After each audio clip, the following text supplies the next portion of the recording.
Yo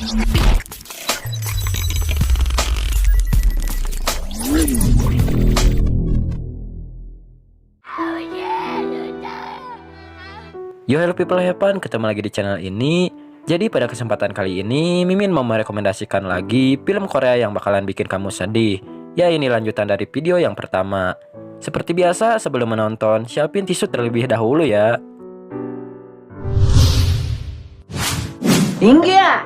Di urutan pertama ada The Preparation, mengisahkan tentang seorang ibu yang sedang sakit parah. Ia mempersiapkan putranya yang berusia 30 tahun yang memiliki keterbelakangan mental dengan menunjukkan cara bertahan hidup tanpa seorang ibu. Meskipun terkesan low budget dan sangat sederhana, film ini justru dinobatkan sebagai film paling mengharu biru. Banyak sekali cerita khusus yang belum terjamah antara seorang ibu dan putranya. Di urutan kedua ada Kim Ji Young Born 1982. Film Korea sedih yang satu ini syarat akan berbagai isu sosial. Selain bikin kamu sedih dan terkuras emosi, Kim Ji Young Born 1982 akan mengajak kamu melihat gambaran fenomena sosial yang sebetulnya tidak asing. Film ini dibintangi oleh Jong Young Mi dan Gong Yoo, serta diadaptasi dari novel dengan judul yang sama. Ji Young adalah seorang ibu yang awalnya memiliki karir, pasangan, dan kehidupan impian. Sayangnya, Ji Young menderita Patrium Depression dan sering berubah menjadi ibu, nenek, atau kakaknya.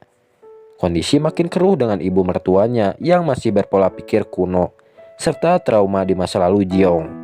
Film ini menyentil isu-isu sosial seperti patriarki dan gender stereotip. Di urutan ketiga ada Last Child. Sang Chul dan Misok kehilangan anaknya, Eun-chan, yang tenggelam di sungai karena menyelamatkan temannya. Suatu hari Sang Chul bertemu dengan Ki Hyun, anak yang diselamatkan oleh Eun-chan, dan memutuskan untuk mengasuhnya. Meskipun awalnya dingin, pada akhirnya Misok mulai menerima Ki Hyun. Namun kebaikan pasangan tersebut ternyata memperkuat rasa bersalah Ki Hyun. Akhirnya Ki Hyun pun membongkar rahasia di balik kematian Eun-chan. Di urutan keempat ada The Classic. Seperti judulnya, film Korea sedih ini bisa dibilang salah satu film romance klasik Korea. The Classic dibintangi Son Ye Jin, Jo In Sung, dan Jo Seung Woo. Film ini menceritakan dua kisah cinta paralel yang dialami oleh ibu dan anak. Di masa lalu, sang ibu Joo Hye jatuh cinta dengan Jun Ha, teman sekolahnya.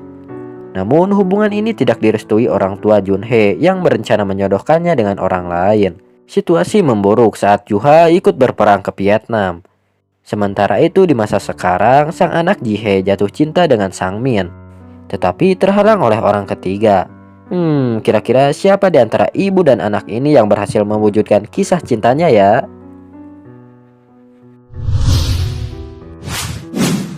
Di urutan kelima ada Wedding Dress. Sejauh ini Wedding Dress jadi film Korea sedih yang paling menyayat hati buat kamu tonton sob. Gun adalah seorang single mother yang bekerja sebagai pembuat gaun pernikahan. Anak sematawayangnya Sora adalah murid SD yang tidak punya banyak teman. Saat tahu bahwa ibunya menderita kanker, Sora pun mulai menjadi sosok yang lebih dewasa dan berusaha merealisasikan mimpi ibunya. Berhasilkah Sora melakukan semuanya? Di urutan ke-6 ada Birthday. Selain Last Child, ada lagi film Korea sedih yang menceritakan kesedihan karena kematian seorang anak. Dirilis tahun 2019, Birthday berfokus pada keluarga yang kehilangan anak sulungnya akibat tenggelamnya kapal Peri Sewol. Tragedi tenggelamnya kapal Sewol terjadi di tahun 2014 dan menewaskan 304 penumpang. Masih berduka akibat kematian anak sulungnya, duka ini berdampak pada hubungan mereka yang renggang.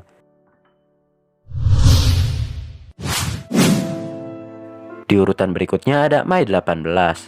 Film Korea sedih berikutnya berdasarkan kejadian nyata di Gwangju di tahun 1980 yang dikenal sebagai Gwangju Massacre. Dirilis tahun 2007, My 18 dibintangi Kim Sang Kyu, Lee Jung Ki, dan Lee Yo Won. Film ini melihat insiden Gwangju Massacre dari sudut pandang kakak adik Min Woo dan Jin Woo. Kelompok militer bersenjata menyerang para warga di kota Gwangju. Marah karena temannya menjadi korban kekejaman kelompok tersebut, Jin Woo ikut berprotes bersama orang lain. Sayangnya ia tertembak di depan kakaknya dan mati. Min Woo pun akhirnya ikut melawan kelompok militer bersama para warga Gwangju. Gambaran kesedihan yang dirasakan keluarga dan teman yang ditinggalkan dijamin bikin kamu ikut geram dan sakit hati. Di urutan terakhir ada A World of Boy. Rekomendasi film terakhir dari Mimin yaitu ada A World of Boy. Dirilis tahun 2012, film ini dibintangi oleh Park Bo Young dan Song Joong Ki. Uniknya film ini menggabungkan romansa dengan sentuhan fantasi. Kalau dilihat dari judulnya, kamu mungkin menduga akan ada A World of di film ini. Tapi sebenarnya tidak.